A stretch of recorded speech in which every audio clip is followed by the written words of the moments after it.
या देवी सर्वभूतेषु श्रद्धारूपेण संस्थिता नमस्तस्यै नमस्तस्यै नमस्तस्यै नमो नमः। हमारे यहाँ इतना पिता को बड़ा दर्जा नहीं दिया गया जितना बड़ा दर्जा माता को दिया गया। चाहे कोई भी ग्रंथ हो और चाहे कोई भी भगवान का नाम हो, उसमें सबसे पहले एक चीज आती है, क्या? चाहे रामचरितमानस हो, चाहे भागवत हो, चाहे कोई पुराण हो, सब में एक चीज लिखी हुई आती है, उस नाम के आगे श्री रामचरित मानस, श्रीमद् भागवत महापुराण, श्रीमद् भगवत गीता। ये जो श्री है, क्या है? श्री। श्री का अर्थ है, श्री मैंने श्रद्धा, श्री मैंने भक्ति, श्री मैंने शोभा, श्री मैंने लक्ष्मी, श्री मैंने भक्ति, भक्ति मैंने सीता, भक्ति मैंने राधा। ये सब जो है, ये सब श्रद्धा के मिलते जुलते प्रायवाची शब्द हैं।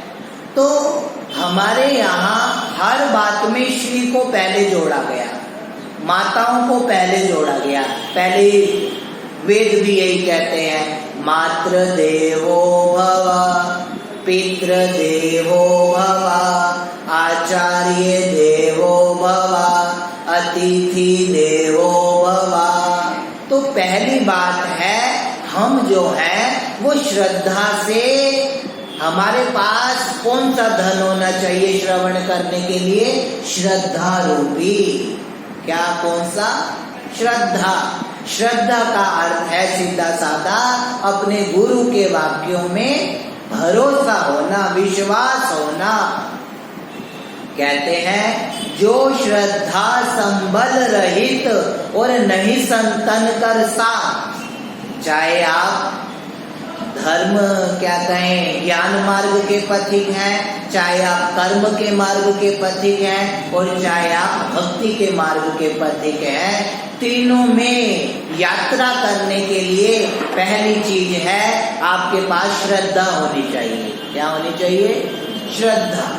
और दूसरी चीज होनी चाहिए, क्या? संतों का साथ। क्या होना चाहिए? संतों का साथ। संतों का साथ का मतलब है सीधा सीधा सत्संग। क्या होना चाहिए? सत्संग। अब हम क्या हैं? सत्संग तो नहीं करते। सत्संग तो हमारे यहाँ 1 घंटे का है, 6 बजे से लेके 7 बजे तक, है ना? 6 बजे से 7 बजे तक। लेकिन हमारा भजन जो है वो तो कम है, और हमारा संसार जो है वो 23 घंटे का है।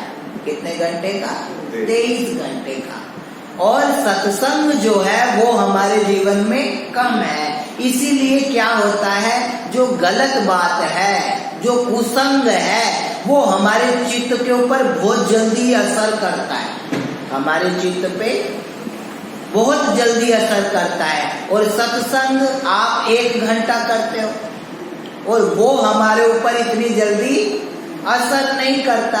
कोई बुरी बात कह दो, आपको किसी ने आज से 20 साल पहले गाली दी हो, तो वो आपको आज भी याद है, वो भी आज आपको चुभती है कि भाई फलाने आदमी ने मुझे फलानी जगह गाली दी थी। क्योंकि हमारे जीवन के अंदर कुसंग तो ज्यादा है और सत्संग जो है वो कम है। इसीलिए सत्संग हमारे ऊपर इतना जल्दी प्रभाव अपना नहीं छोड़ता, और कुसंग जो है वो बहुत जल्दी प्रभाव छोड़ दे। अच्छों की बुद्धि बिगाड़ देता है कुसंग। अच्छों की बुद्धि बिगाड़ देता है कुसंग।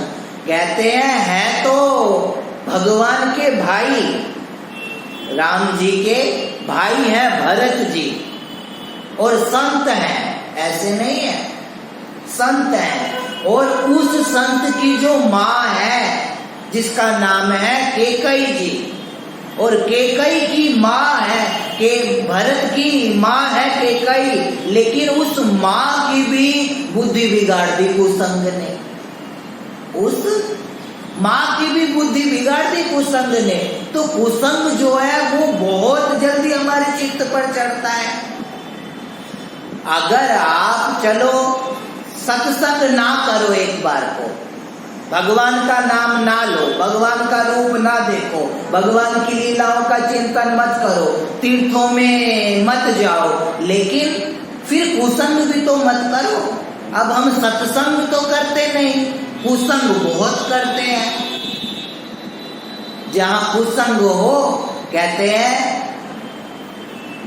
कुसंग को नरक बताया है। क्या बताया है? नरक। कहते हैं कि दुष्ट संग जेई देहि विधाता।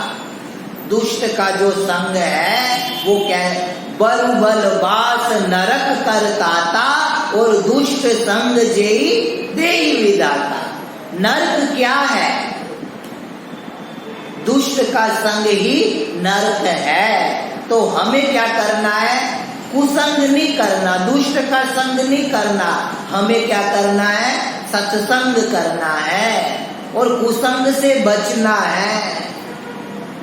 अब आप कहोगे कुसंग किसको कहते हैं? चोरी ना करना, किसी की निंदा नहीं करना, किसी से ईर्ष्या नहीं करना, किसी से द्वेष नहीं बांधना, ये सब कुसंग के लक्षण है। एक तो ये भी है किसी को गाली नहीं देना, बुरे लोग का साथ नहीं करना, लेकिन ये तो है ही।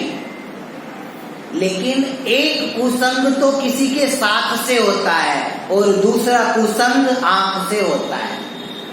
दूसरा कुसंग आंख से होता है। गांधी जी के 3 बंदर थे। गांधी जी के 3 बंदर थे। एक जो होता था वो आंख बंद करके बैठा रहता था, और दूसरा जो होता था वो अपने कान बंद करके बैठा रहता था, और तीसरा जो है वो अपना मुंह बंद करके बैठा रहता था। क्योंकि आंखों का कुसंग है क्या? इन जीते जी श्री ठाकुर जी का दर्शन नहीं हो पाया और बाकी आप संसार को देखते रह गए, तो ये है आंखों का कुसंग।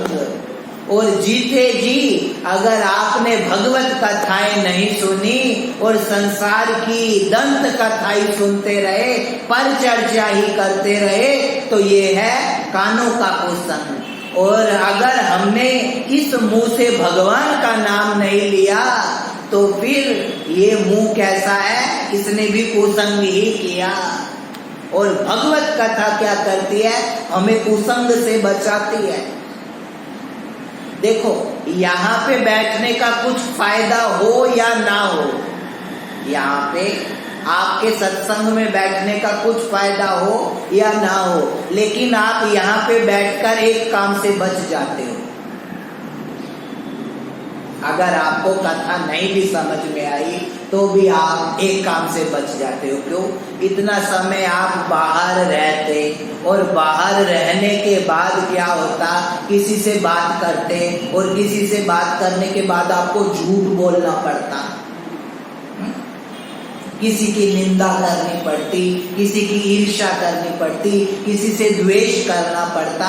इतने समय के लिए तो 1 घंटे के लिए बच गए या नहीं बच गए? अब मान लो एक अंधा आदमी है, एक अंधा आदमी है, और वो जो है वो क्या करे?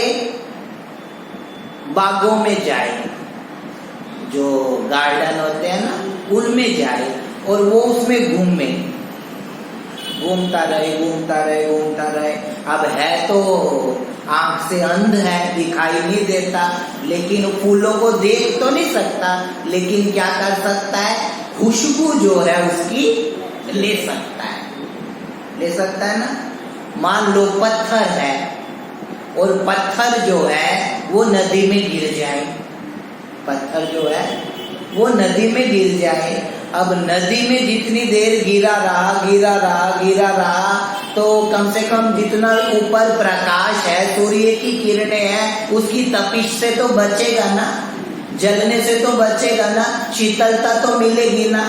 तो ऐसा ही सत्संग है, ऐसी ही भगवत कथाएं हैं कि हमें अगर कुछ महसूस नहीं हो रहा है तो इसका मतलब ये नहीं ये वेस्ट योर टाइम, आप ये वेस्ट नहीं कर रहे हो। तो सत्संग जो है उसकी बहुत भूमिका है।